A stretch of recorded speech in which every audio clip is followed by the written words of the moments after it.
누군가 흐느껴 우는 소리에 잠에서 깨었어요. 웬디의 침대 곁에 한 소년이 주저앉아 울고 있었어요. 왜 울고 있니? 그런데 너 누구니? 난 피터팬이야. 너희 개가 내 그림자를 물어 뜯어버렸어.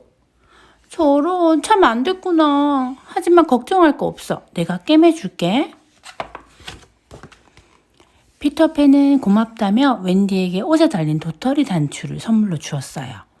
그 도토리로 목걸이를 만들어 걸었는데 어찌나 이쁘던지. 고마워. 그런데 넌 어디에 사니? 꿈섬에 산단다. 부모를 잃은 아이들 6명과 저기 시계 위에 앉은 팅커와 함께 너와 나와 함께 가지 않을래? 글쎄, 그렇지만 난 날 수가 없는걸? 피터팬은 웬디와 동생들에게 나는 법을 가르쳐 주었어요. 그리고 곧 섬을 향해 날아갔답니다. 이윽고 작은 섬이 나타났어요. 바로 그때 쾅 하고 대포가 터졌어요. 모두 뿔뿔이 흩어지고 팅커가 들어있는 모자를 손에 든 채 따로 떨어진 웬디는 팅커를 따라 날아갔어요. 마침 밖에 나와 피터팬을 기다리고 있던 아이들이 팅커를 보았어요. 야, 팅커구나. 피터팬이 웬디를 쏘라고 했어. 팅커가 아이들에게 소리쳤어요. 한 아이가 재빨리 활을 쏘았어요. 쌩 하고 날아간 화살은 정확히 웬디의 가슴에 꽂혀버렸어요. 이때 피터팬이 돌아왔어요. 내가 너희 엄마들을 데려왔는데 혹시 못 보았니? 큰일 났다. 우리들이 그래, 엄마였어. 웬디를 본 피터팬은 깜짝 놀라며 가슴에서 화살을 뽑았어요. 다행히 화살은 도토리 목걸이에 박혀 있었어요. 야, 만세! 우리들의 엄마가 살아났다! 아이들은 즐거워하며 웬디를 위해 집을 지어주었답니다. 아이들은 큰 나무 구멍으로 통하는 땅속 집에서 살았어요. 아이들이 밖으로 나오면 아이들을 잡으려고 훅 선장과 해적들이, 또 해적들을 잡으려고 인디안들이, 또 이 모두를 잡아먹으려고 똑딱 악어가 뒷공무니를 쫓아서 꿈섬은 야단 법석이 났어요. 훅 선장의 왼팔은 쇠갈고리였어요. 똑딱 악어가 집어 삼켰기 때문이에요. 훅 선장이 가장 두려워하는 것은 바로 이 똑딱 악어였어요.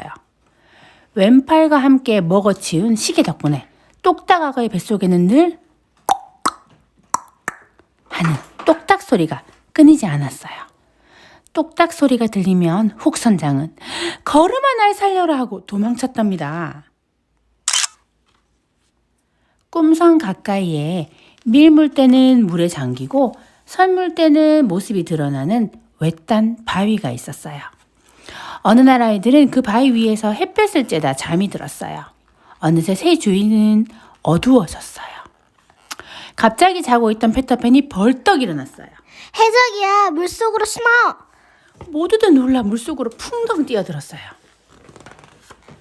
해적 2명이 인디안 추장 딸인 릴리를 묶고 끌고 왔답니다.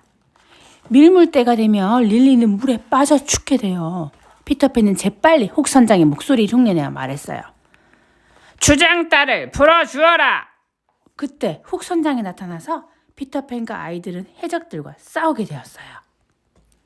그러나 똑딱 악어가 나타나는 바람에 해적들은 도망치고 말았답니다. 호이 호이 둥둥둥둥. 릴리를 구해주어서 고맙다고 인디안들이 축제를 열었어요. 모두들 신나게 춤을 추었지요. 피터팬도 모닥불 주위를 빙빙 돌며 춤을 추었어요. 인디언들과 아이들은 좋은 친구가 되었어요. 그날 이후 밤이면 인디언들이 아이들을 지켜주었어요. 어느 날 밤 해적들이 아이들의 집을 지키고 있는 인디언들을 공격했어요. 인디언들을 죽인 해적들은 북을 둥둥 2번 쳤어요. 그것은 인디언들이 이겼을 때 보내는 신호였어요. 안심하고 나무 구멍 밖으로 나온 아이들은 모두 해적들에게 잡혔어요. 훅 선장은 피터팬을 찾아 나무 구멍 아래로 내려갔어요. 잠들어 있는 피터팬을 보자 훅 선장은 피터팬이 마시는 약에 독약을 떨어뜨렸어요. 잠에서 깨어난 피터팬은 아이들과 웬디를 찾아보았어요. 그때 팅커가 나타나서 해적들이 모두 잡아갔다고 말해주었어요. 내가 구해오겠어. 피터팬은 컵에 든 약을 집었어요. 안 돼! 그 속에는 독이 들었어! 팅커가 재빠르게 약을 마셨어요. 팅커, 내가 날 구해주었구나. 피터팬은 팅커 옆에 앉아 울었어요. 그러자 그 눈물로 팅커가 살아났어요. 한편 해적선에서는 웬디와 아이들이 악어 밥이 되기 직전이었어요. 내 너희들이 몽땅 바닷속에 쳐넣어 똑딱하고의 먹이가 되게 해주마. 아이들은 하나둘씩 배의 난간 쪽으로 끌려갔어요. 바로 그때 똑딱악어의 시계 소리가 들려왔어요.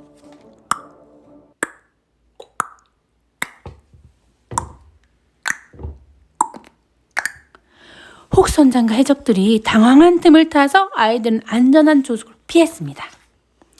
그런데 시계 소리를 낸 것은 악어가 아니라 피터팬이었어요. 내가 상대해주마. 악어의 밥이 될 놈은 바로 너다. 피터팬은 아이들과 용감하게 싸웠어요. 해적들이 하나 둘 바닷속으로 떨어졌어요. 마침내 훅선장도 스스로 바닷속에 뛰어들어 똑딱 악어의 밥이 되었어요. 다음날 피터팬은 웬디와 동생들을 해적선에 태워서 웬디의 집에 데려다 주기로 했어요. 야, 신난다. 이 신나는 이야기를 부모님께 해드려야지. 일주일간의 향해 끝에 웬디와 동생들은 집에 도착했어요. 피터팬, 잘 가. 방학이 되면 또 놀러 갈게. 꿈섬으로 돌아가는 피터팬을 향해 웬디는 아쉬운 듯 손을 흔들었어요. 끝!